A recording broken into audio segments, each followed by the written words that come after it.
ঘড়িতে তখন সময় সকাল ৭টা। আমি এত বছর ধরে যাকে খুঁজছি, সেদিন সে চুপচাপ আমার সামনে এসে হাজির হয়ে গেল।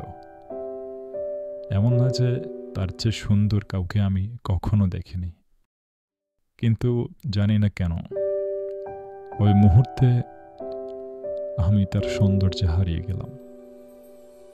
আমার মগজ বলছে আমি তাকে প্রথমবার দেখছি, কিন্তু আমার আত্মা বলছে সে যেন আমার কত পরিচিত, কত কাছের।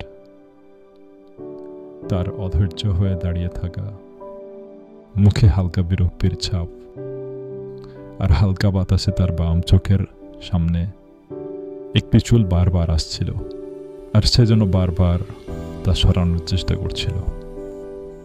আমার পা আমার অনুমতি ছাড়াই আমাকে তার কাছে নিয়ে এলো। আমার হাত সামাজিকতার সকল শৃঙ্খল ভেঙে আমার সাথেই বিদ্রোহ করে বসল।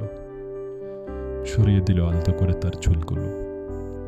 সে কিছুটা ভয়ে আমার দিকে তাকালো, অবাক হয়ে রইল। তখনই আমাদের চোখগুলো একে অপরকে প্রথমবার দেখতে পায়। সে ভয়ে তার নজর সরিয়ে ফেললেও আমি এক দৃষ্টিতে তার দিকে তাকিয়েছিলাম। হঠাৎ বাসের হর্ন বাজলো, আর সে তাড়াহুড়ো করে বাসে উঠে পড়ে।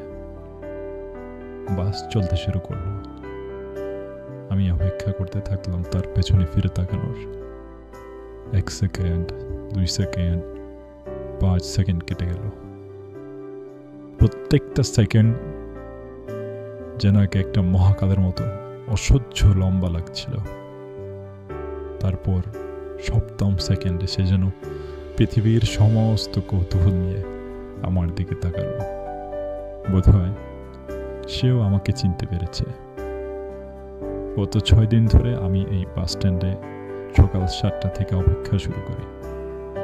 সকাল পেরিয়ে দুপুর হয়, দুপুর গড়িয়ে সন্ধ্যা। আজ এই ঘটনার 7ম দিন।